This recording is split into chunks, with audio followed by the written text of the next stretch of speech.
What was the black market at your school? In high school there was this game where people would try to stealth zip tie other people's bags to their desks, shoes together, whatever, so they'd be stuck. When the bell rang, one guy sold the heavy duty zip ties and another sold mini scissors for easy escape. I was a substitute teacher at a charter school.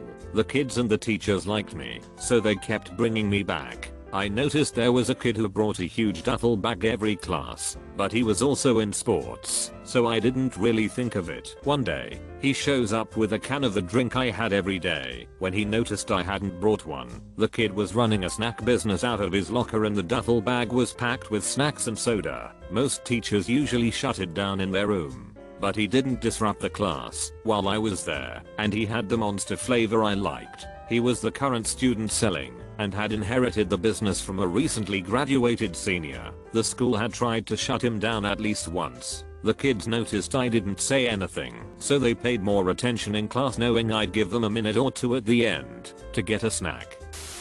Air potatoes. For those unaware, air potatoes are an invasive species of vines that grow to cover massive swaths of forest areas in Florida, and usually result in the death of everything they grow on as they suck the nutrients out of the surrounding flora. There was a gigantic infestation of these vines around my school, and they bore small, roughly golf ball sized potatoes, which were very poisonous if eaten.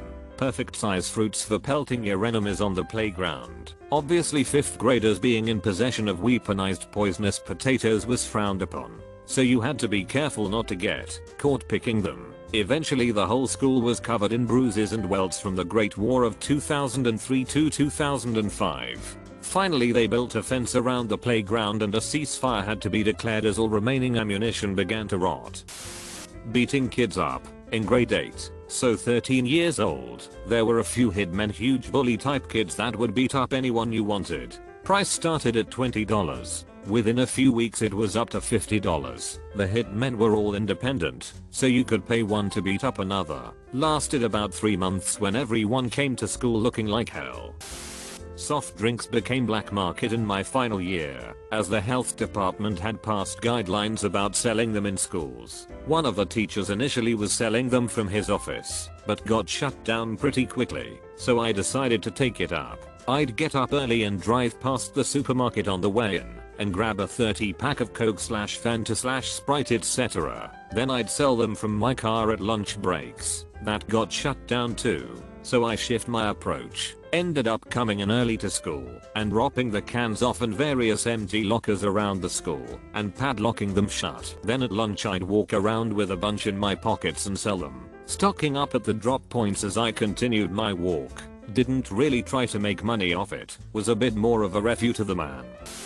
Paper hornets. You'd load one up with a rubber band on the inner edge and launch the lil effer at other people. Could often leave a little bruise wherever it hit. Thing was, some people were good at making them, and some people were shit making them, so the people who were bad at it would buy them off people who were good at it. I was very good at it, creating ones that would hit hard as F, but fly like a dream. I routinely would get dimes for the simpler ones, but the crazier ones I'd sell for a quarter.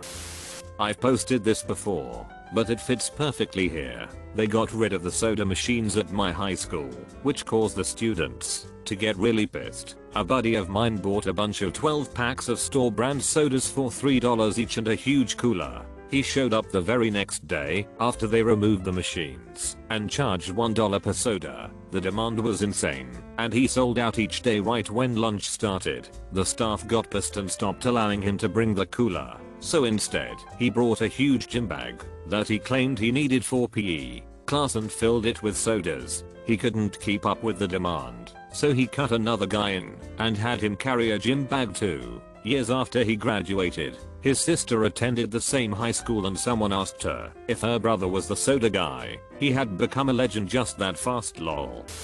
When I was in middle school, we used to have this thing called punish work. It was basically this sheet of paper that was probably like 8 paragraphs long, basically saying in a fancy way that you broke the rules and are being punished for it. You even had to get your parents to sign it, and at the end it said, was it worth it? If you did something that wasn't like suspension worthy, you'd get issued punish work. You would basically have to write that entire sheet word for word top to bottom. Depending on what you did, you'd get issued one sheet. Sometimes 2. I've had 3 and 4 before. Doing the punish work really wasn't that horrible, but who wants to sit here and write that whole thing?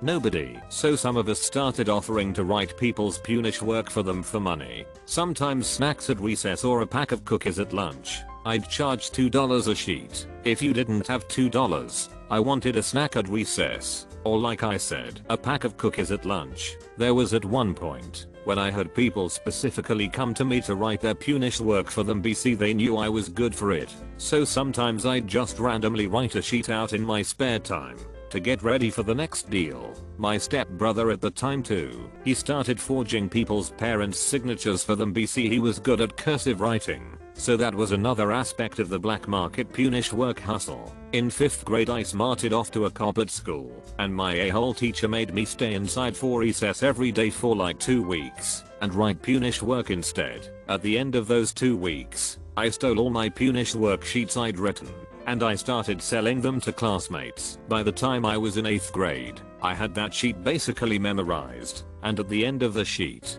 how it said, was it worth it? One time I got it for something stupid as F. So I wrote below it yes it was worth it bruh, and I got issued more sheets than Mayo. Anime bootlegs. Back in the early 2000s, one friend went to visit family in Hong Kong every summer, and would always come back with only the freshest of badly subbed pirated DVDs. He made a killing burning those. I think I still have the Cowboy Bebop bootlegs around somewhere. As a senior I was 18 and old enough to be a stock boy at a liquor store. Even though you had to be 21 to buy, the owner was a rich old widow who definitely had a thing for me, and she wound up putting me in charge of the books and auditing the store. Needless to say I started a side hustle supplying booze to my entire high school. I took orders during the week and had them ready for Friday nights, delivering everything out of the trunk of my car. I made roughly $3,000 a week for about 9 months. It ended with a woman selling the store and buying one closer to where she lived. She lived about 1 hour away, and the new owners were a couple who cleaned house of all current employees, so they could run the store themselves to save money. The widow's new store mysteriously burned down 3 months later, but that's another story. When the new owners audited the store they called me asking if I could come in and help them with the books, because something wasn't adding up, and I told them to pound sand, since they fired everyone without notice. Heard from another ex-employee who worked at a pizza shop next door. They chalked it up to the widow not knowing how to run her business and running herself into the ground. In hindsight, I was lucky it ended when and how it did, because I would definitely gotten caught at some point. Saved up enough money to buy a new truck in cash right before leaving for college, and having money in my account to get me through freshman year without working more than 20 hours a week. I've since rolled that truck into every new vehicle I've owned as an adult. We had to wear ID badges at my high school that had our school name, our full name, our picture on one side, and a colored bar indicating our seniority: purple freshman, green sophomore, yellow/gold junior, red senior. So this one friend of mine got a machine that her dad used to use to make company IDs, scanned her own ID, made a blank template, and sold ID badges for $5, and could make it say whatever the customer wanted. Me being the edgy teenage freshman that I was, I wanted a picture of the Grim Reaper on mine with it saying death in a red band. I forget what name I chose, probably something stupid. I got caught by the principal, and he threatened to expel me and have me investigated for identity fraud if I didn't tell him who it was. So I asked. As I was leaving I texted my friend and told her something along the lines of don't admit to sh. I only told him you made mine or some sh. We both only got a stern talking to. I went to a military school.